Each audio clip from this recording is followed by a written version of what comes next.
Hello and welcome to IR Thinker, where international affairs are discussed. I'm Martin Zupko.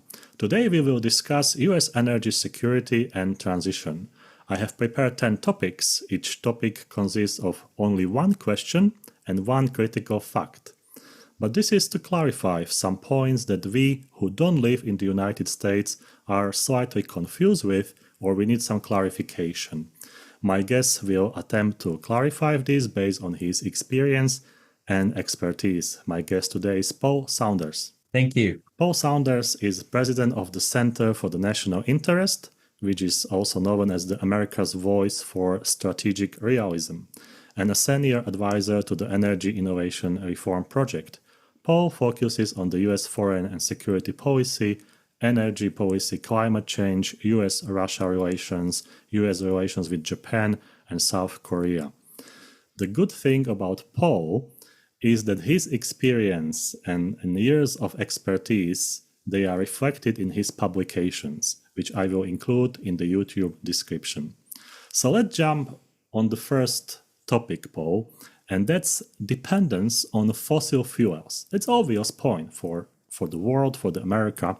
So the question is, given the entrenched dependencies on the fossil fuels globally, what policy measures can effectively reduce this dependency while ensuring energy security? I'm asking this because there is example from the United States that the US Clean Power Plan aimed to reduce carbon emissions, but it was repealed in 2017 due to strong opposition from the fossil fuel industry and some state governments. So now we need clarification. Does the United States have any plan, a Green Deal plan or some sort of plan for the energy transition, or it's mostly fragmented in the United States? Sure. Well, look, first of all, where the Clean Power Plan is concerned, just to be precise, it was overturned in the courts and really blocked because the courts considered it to kind of expand federal authority too far. Just to be precise about why the Clean Power Plan didn't happen. Look, the United States, like any other country, has a lot of competing concerns, where energy and climate policy are concerned. Every country in the world is trying to develop, more energy, first of all, and that's a key part of economic growth.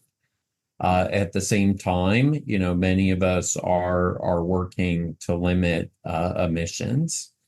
For some countries, actually expanding access is really critical, and that's a huge problem in many parts of the world. In the United States, we largely electrified around 100 years ago, or even a little bit more recently than that in many places. There are all of these different challenges and voices that we have to balance. And where fossil fuels are concerned, our global civilization wouldn't be where it is today without fossil fuels. They've been a very cheap and reliable source of energy. Unfortunately, they also come together with both traditional pollution, which we've gotten much better at addressing over the decades, and also the problem of carbon emissions, which we're trying to deal with. So I think the United States is kind of working through that in the same way that other countries are. I think really only in Europe have we seen kind of a very significant lean forward, into emissions reduction and, in the global context, sort of a relatively high tolerance for the economic costs of that. The United States and American society and voters, have been less tolerant of those costs.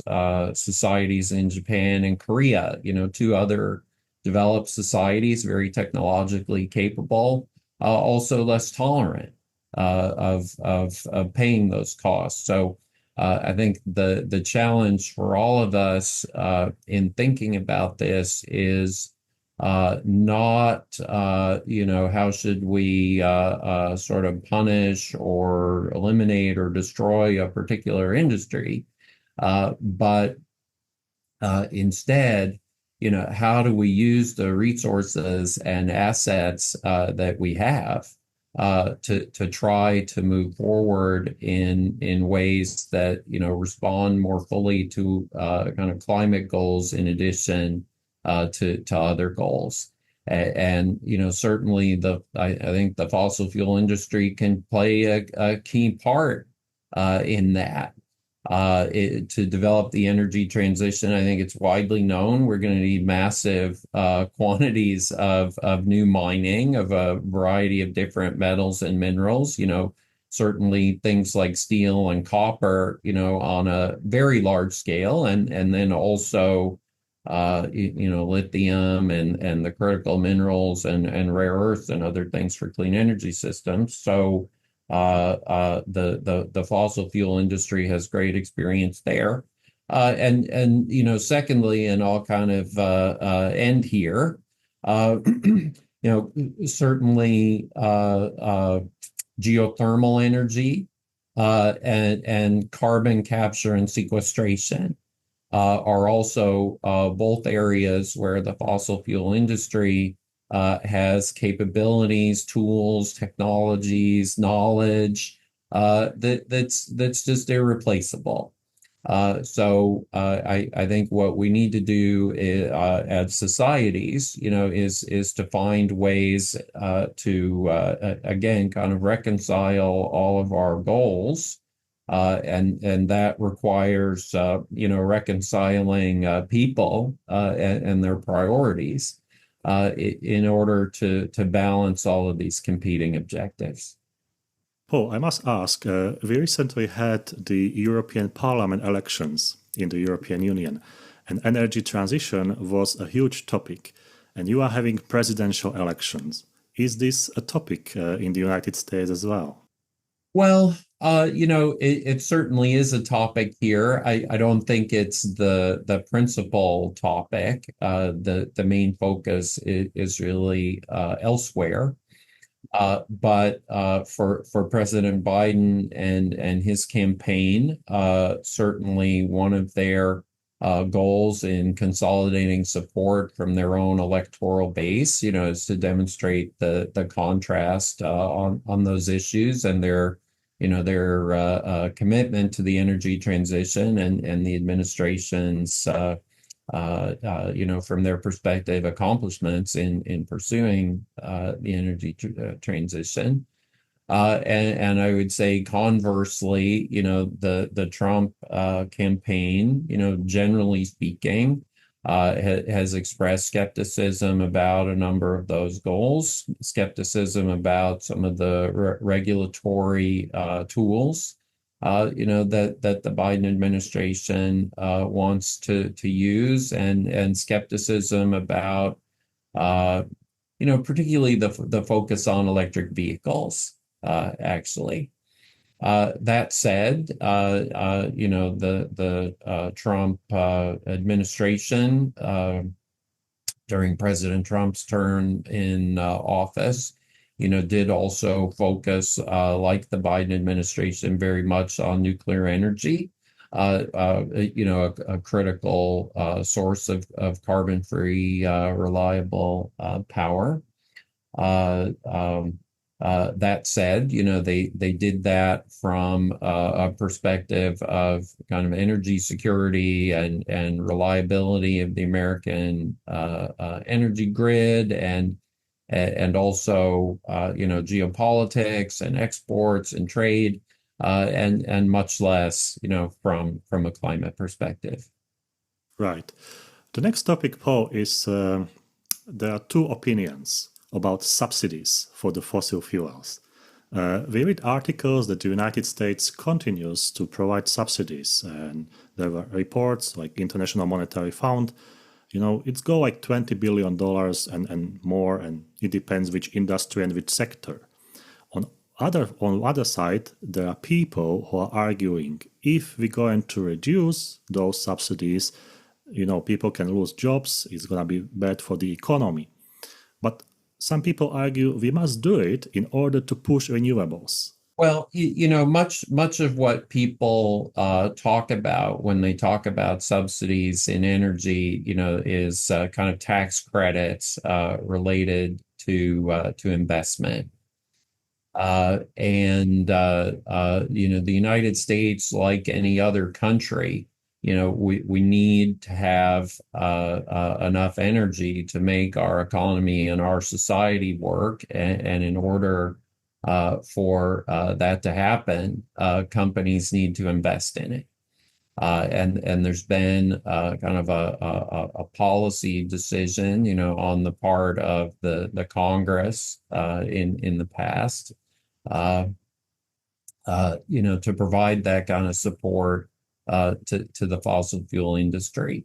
So that's the context in which that has occurred. And we had the IEA, the International Energy Agency, sorry, to spell that out. The International Energy Agency, very forcefully saying over a period of a few years recently that there was a real danger globally that there actually wasn't enough investment in fossil fuel energy because renewable energy development was proceeding too slowly, and companies, because of the focus on the energy transition, were unsure about the longer term value of fossil fuel projects and had been reluctant to invest in those. So no one anywhere should want to be caught in a situation in which their country or our global energy system in its totality doesn't have enough energy to meet the needs of people.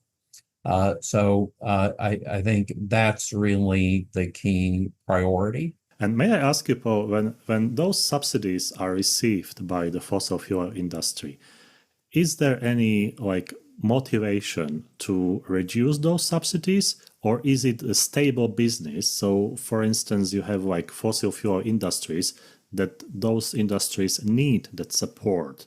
Because I'm asking because of trends, if the amount of money is increasing or decreasing. Sure.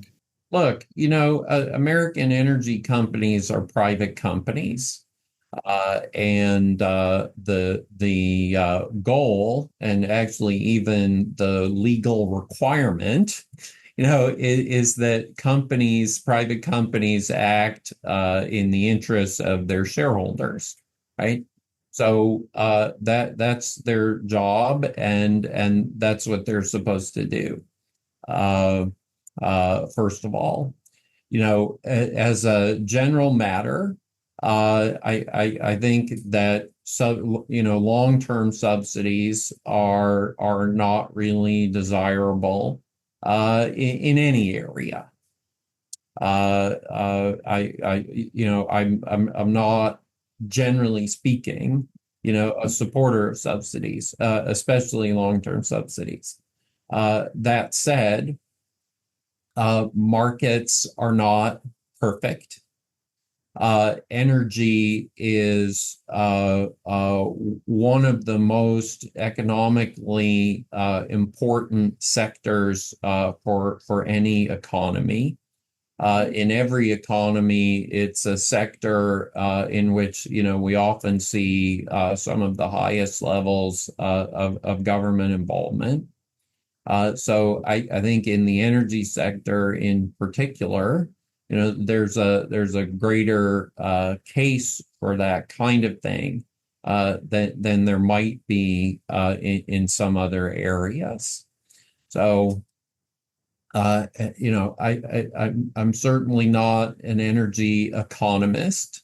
I have never been and don't imagine that I will become an expert specifically on subsidy policy. It's an intricate and complicated thing. But subsidies occur, you know, partly for the reasons I described, because of market failures and a need for government intervention in order to either encourage a particular activity or help citizens or other stakeholders. There are a lot of reasons for that. Clearly, it's something that's also in part political, and generally speaking, any subsidy that you create, becomes at least in a democratic society, and I expect also in non-democratic societies, difficult to eliminate. That's just a reality. But I think that focusing excessively on subsidies to that industry or any other industry really kind of distracts attention and focus from what anyone who wants to move forward with the energy transition should be trying to do. Which is to move forward. And certainly, if we look back historically at energy transitions, and the academic research on this is unambiguous, stark, clear. There's no dispute. We have not really had, as a global civilization, energy transitions in the sense of eliminating a particular source of energy and replacing it either wholly or entirely with something else. What we have done globally for thousands of years of human civilization is to develop and produce new kinds of energy and more energy, and to add that on top of the energy that we were using in the past. There are still people on Earth who burn manure and wood for fuel. Okay, there are people who burn coal. None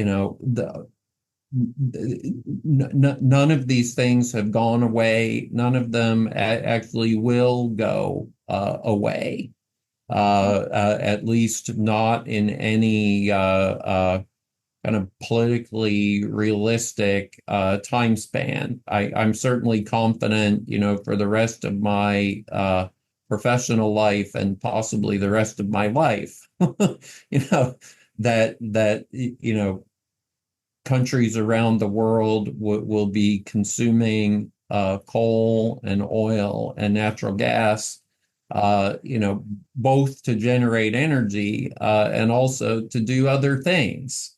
In the case of natural gas, to make fertilizer, for example. In the case of oil, to make plastic. In the case of coal, to make steel and concrete. Steel, concrete, fertilizer, and plastics are not things that we can do without at this point. And we're a long way from eliminating those or decarbonizing their production. So I think we have a long challenge ahead, and it's just more appropriate and useful to focus on moving forward and doing the things that we can usefully do to reduce emissions. I agree, because when I was teaching one module in the last semester, it was about global issues. And I ask students, what do you think? How many people, need coal, wood, and create a real fire to cook? And they said, but who is cooking on the coal and wood, because in the Europe, we have that sort of thinking. And I said, you would be surprised how many billions of people are still using this. And I think this is something that we should also mention because we take energy transition as something related to us because we have the button to switch. But there are people who are still carrying the wood, the coal to the real, house and they are burning it and cooking because otherwise they can't survive. So I think Right. this is important point to mention. No, Oh, it's very important, and I would go further and say that it's fundamentally unjust mm, to pursue policies that deny those people access to energy and access to electricity. mm. Right. Paul, let's go to the next question, and that's the investment in renewables in the United States. Again, there are two opinions. The first one is arguing with the production tax credit, which, for instance, for some renewable industries like wind, was a little bit, up and down, and the industry wasn't 100% sure how this will develop. And the second camp is arguing the renewables, the investment is sufficient because we must have our pace of implementing renewables into energy grid or electric grid. So, what's your opinion about real investments in renewables in the United States? Well, look, I mean, the Inflation Reduction Act, of course, passed in 2022 and provides, very extensive tax credits in solar, wind, and a number of other areas for investment or for production. The project developers can make their own choice between those two things. Um, I think that in the United States and in many other countries, there are a variety of challenges ahead for renewable deployment. And to be clear, I support deployment of renewables. I have certainly no objection to deploying renewables. Our country and others around the world, we all need more energy.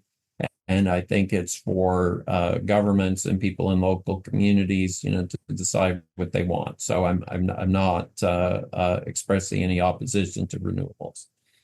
That said, there are challenges. One challenge is integrating, these variable power generation sources into the grid and finding other sources of power that can, balance the load when they're not available. Another problem is, which becomes both a practical problem, but also an economic problem, is curtailment. When you generate, more solar or wind power than you can actually use, and you need to either shut down or disconnect those assets for a period of time, or actually the price of electricity, becomes negative. So you have to, pay people to take your power, which makes it very hard, or I shouldn't say very hard, somewhat harder to make money developing those systems. Then you've got challenges of grid interconnection, which has been a big challenge in the United States because it's difficult to get local communities to accept new transmission lines. Many communities can see the benefits of having, a new power plant or a wind or solar production facility or whatever, because, there are jobs and other economic activity, but, a transmission line just sits there and you have to look at it. And it's much less appealing for a lot of communities. Uh, um, so we have a lot of these kinds of challenges and others that I haven't addressed. This is why in the United States, we've seen an increasing discussion over the last couple of years, really, especially since the passage of the Inflation Reduction Act 2 years ago, on the question of permitting reform and what should be sort of the relative voice of the federal government, state and local government, and kind of local communities, usually expressed through local governments, in making permitting decisions. And particularly for a democratic society like the one that we have in the United States, that's a really tough question. Because the idea that that the federal government or a state government might override the wishes of a local community, it's not always an appealing idea for many Americans, and I expect for people in other places too. So those are, I think, increasingly the challenges that we face in really deploying renewables at much greater scale. The power of the local government, I mean the state, and the federal. At the moment, who is in better position to form the energy policy? Is it possible to even compare this or to come with some outcomes about this question? I mean, in the United States, we have a federal system in the United States. So this is something that is highly variable. I mean, the federal government gets to have the lead role on federal land. Most federal land in the United States is in the Western United States and in Alaska. There's relatively little federal land, generally speaking, east of the Mississippi. Setting that aside, states overall have the responsibility for these kinds of decisions. I mean, for permitting and siting decisions. But every state, has the ability to grant more or less power to local governments, and our 50 states have taken different approaches to that. And their approaches change over time. I mean, New York State, which I've done some work on, has tried in recent years actually to shift more power from local governments to the state government for precisely this reason, because there was a lot of local opposition, and it was very hard for the state to meet its state level emissions reduction goals. So this is a challenge that we really face everywhere. Right. Yeah, I mean, we have the similar experience from the European Union with 27 states and the headquarters or the main apparatus of the European Union. So I fully understand. But Certainly. it's also a fascinating topic because you have 50 states and one federal government. So it's even more complicated because also different state has different government and political aspirations. So that's I think quite interesting topic to research for researchers, as it's quite complicated and it's not clear. As I ask, like, who is stronger? And this was the reason, as you explained, it's not that easy to answer that question. Well, it's not. And again, I think it's a very profound question. What rights should local communities have and local governments, and what rights should state and national governments have, and when and how should local governments and local communities have to subordinate their interests and their preferences, and in some cases even their values to a higher authority to achieving a national objective. It's just it's a big, profound question. Yeah, and that goes to the next one, and that's the reliance on market forces. Uh, there are again articles about, for instance, California energy crisis, where there was deregulation of the electricity markets, and then safeguards were missing, like what to do if. And I would like to ask you, like, what's your opinion about these market forces and regulations or regulatory forces from the federal government or local governments? Do you think that is there a over reliance on the markets? Well, uh, I think that's a very hard question to answer in sort of broad terms, particularly where our energy system is concerned, because uh, we don't really have kind of a nationally organized energy system in the United States.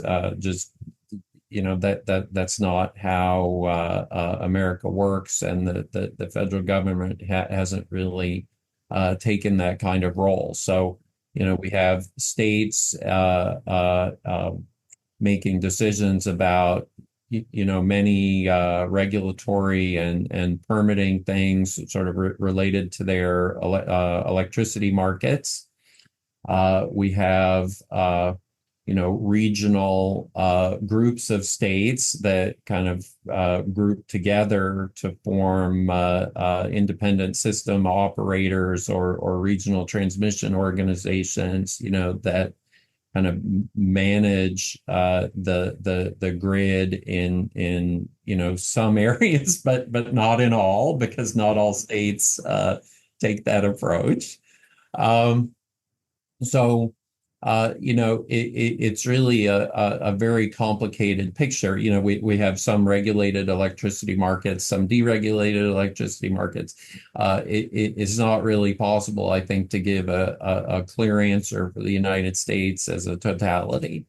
I think what I would say, which I said before, is that energy, to include electricity, are fundamental to economies and societies of modern states, and because they are that important, I think it's necessary and appropriate, that the government has probably a greater role in the energy sector than, I as an American would want to see the government have in other sectors, because the consequences of market failures are more significant in the energy sector than maybe in some other sectors. And by the way,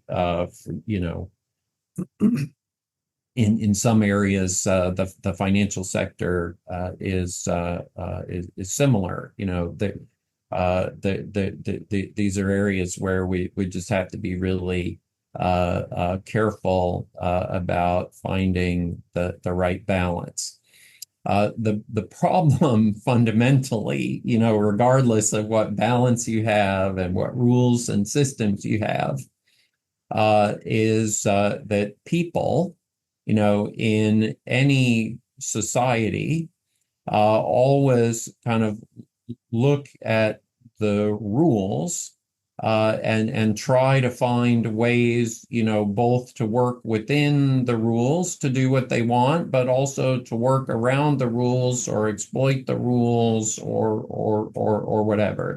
That's just a natural component of human nature, I think, here and everywhere else.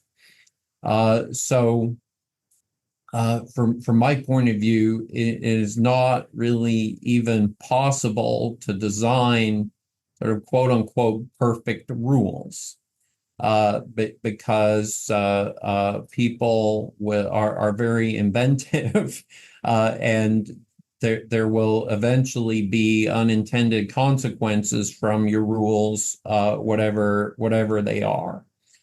So I think that's a good reason, first of all, to think carefully about having, more rules than you really need, because they don't necessarily deliver everything that you think that they might. But secondly, it's a good reason to be looking very regularly at both your regulatory system and at the reality that has emerged around that, and to be, continuously adapting the regulatory system to reality and to what actually occurs in the world. Certainly, I mean, you mentioned California, but I think Texas had a very significant power crisis a few years ago over the winter.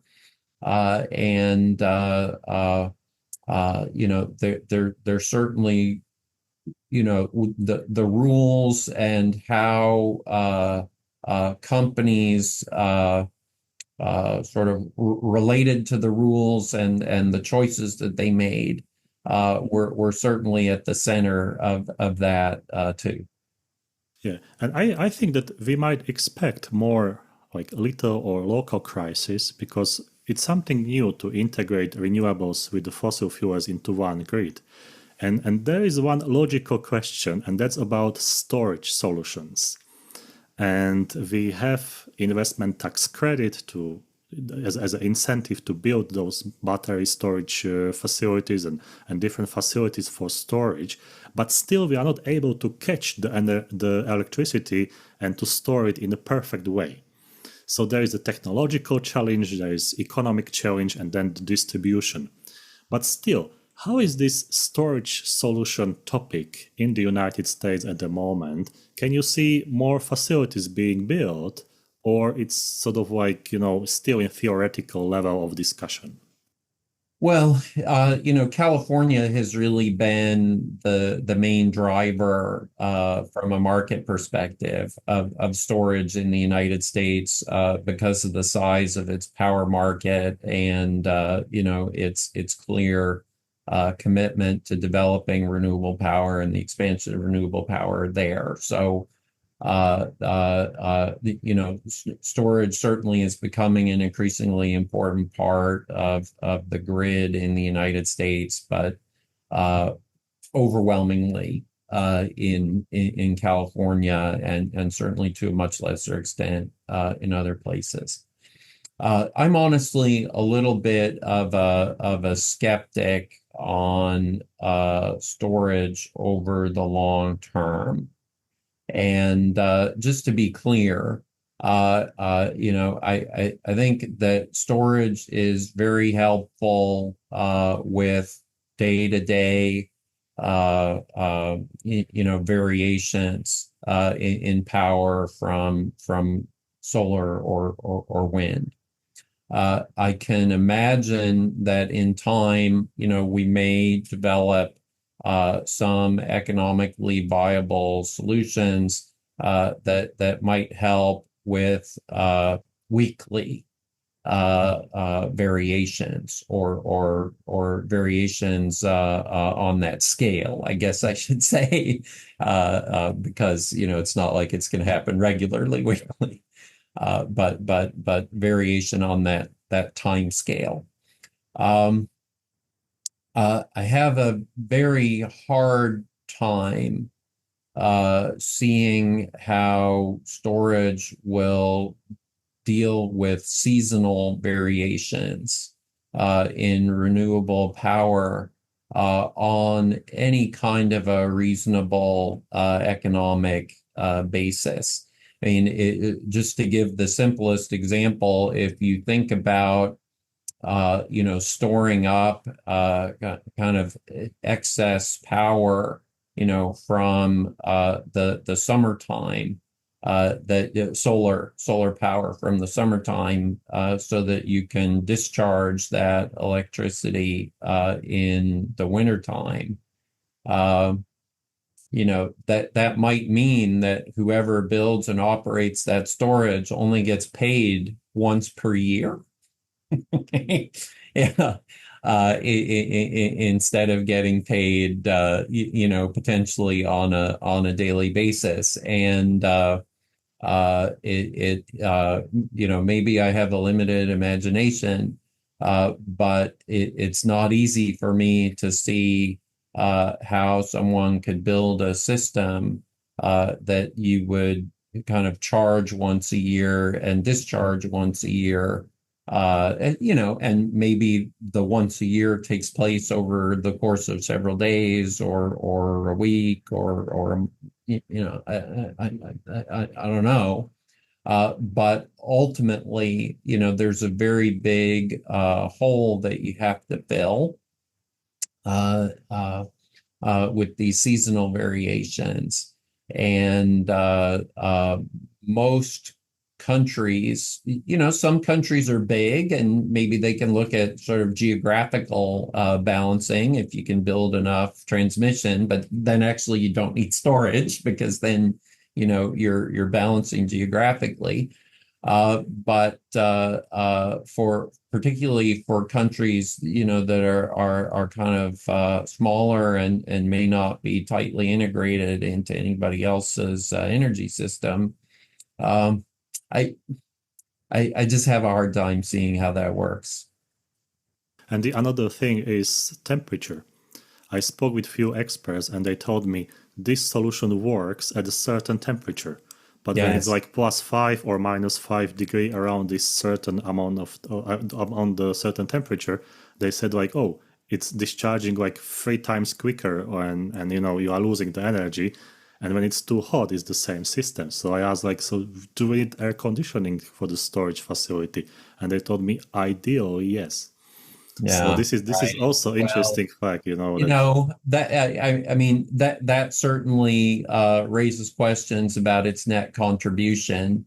I saw recently an article somewhere about building storage systems so that you could charge a giant battery and then move it somewhere on a train and discharge it somewhere else. And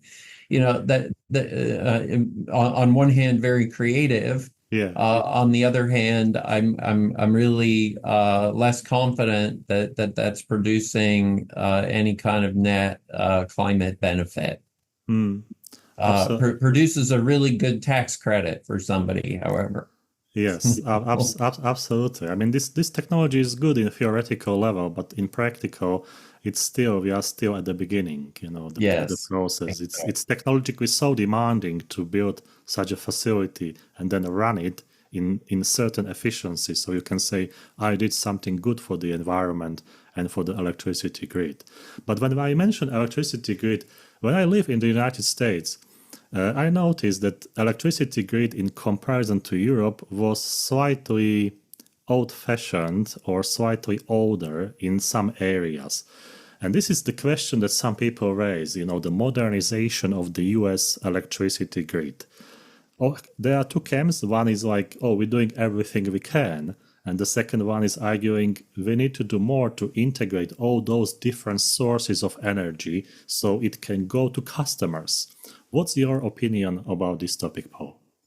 Look, I think it's desirable to modernize and expand the grid, and not only for these reasons, but also for I would say kind of national security and resiliency, and I think there are other important goals there.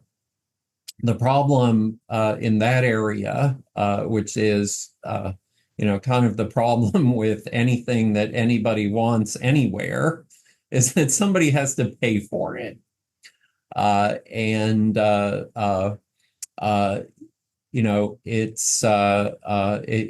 it's just not easy to find ways to cover those kinds of costs. And from a political perspective, if you're building a new solar or wind or, for that matter, an advanced natural gas plant or nuclear power plant or something.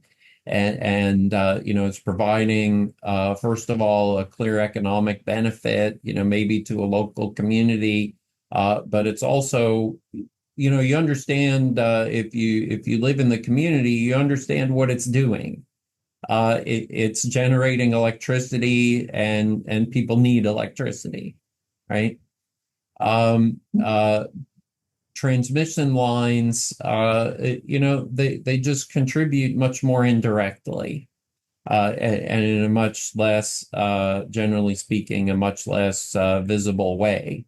Which is a little perverse in a certain sense, in that I imagine actually most people who go driving around see a lot more transmission lines than power plants. But they've become such a common thing in daily life that I think people really tune them out, and they're effectively invisible, and the function that they perform is invisible. And it becomes much harder again, from a political perspective, to justify that kind of investment. If it's a federal or state or local investment, and if you're the power company, um, in regulated markets, power companies have sort of different options, in terms of recouping costs, but in unregulated markets, it's not quite the same. And so I think part of the equation is just that it's just harder to explain to people why should I pay more? I already have electricity. Are you going to make my electricity better somehow? No. Well, it will be 99.999% reliable instead of 99.99% reliable. Yeah. That's it's a hard sell. It's a hard sell. Absolutely, but also very necessary topic to speak about. Oh, So certainly, certainly. that's good. No, it is. I mean, like any area of infrastructure, I think it's something that people tend to take for granted until there's a problem with it, and then they become very angry about it. Um, it would be sort of kind of objectively more rational, to deal with it before there's a crisis. That's just not always the easiest thing to do. Absolutely. The last topic for today's interview, Paul, is related to nuclear energy. I know you wrote a paper about this, about the American nuclear industry. We can say that, but in Germany shut down all the nuclear facilities, and now they are struggling a little bit to balance between renewables and fossil fuel energy. What about the situation in the United States? How do you see the role of the nuclear energy in the United States as a balancing power between renewables and fossil fuels, let's say in the next 5-10 years? Sure. Well, look, I mean, first of all, I would say that I think nuclear energy in the United States has almost historically unprecedented political support and public support. So it's really, just quite a remarkable time in the United States for that industry. The Congress and the administration, and I think actually regardless of who wins in November, the next administration, it's clear that developing nuclear energy domestically and also exporting it is a priority for the United States, and I think that's a good thing. As in this balancing role that you described, look, that's a little more complicated actually, because mean, when you build a power plant, particularly if you build, in the case of nuclear, a traditional large scale plant, and big reactors and everything, you want it to be running all the time, at 90, 95% utilization. You don't want to be sort of turning it up and down because, it's windier today or cloudier or whatever. So, from an economic perspective, I think that's a problem, that hasn't yet fully been addressed. The Natrium TerraPower molten salt reactor, which is a small modular reactor design that's under development, you know, that's an approach that is targeted specifically at this issue, actually. And if that succeeds, it could be, a very helpful technology for dealing with that problem, because the reactor system, includes designed into it a way to store some energy in the form of heat, for a certain period of time, and then to use that to kind of ramp up the electricity generation, by presumably by producing more steam, at certain times as needed. That's an approach that's still being developed. They're working toward building the first in Wyoming, actually. And when we see that happen, that could certainly provide an important contribution. And unlike what we were talking about earlier with regards to storage, this is something that's it explicitly intended to be kind of a short-term tool, and I expect that there could be an important market niche for that. Paul, thank you very much for your insightful thoughts about US energy transition. I think we could speak about this topic for maybe 3-4 hours together. I'm sure. I'm sure, because of your expertise and experience. And I'm very happy that you accepted the invitation and share your knowledge and everything you deal with, because it's a complicated topic, especially when you don't live in the United States. So you have a different perspective, and it's always good to clarify all those facts. So, Paul, thanks again for being on IR Thinker.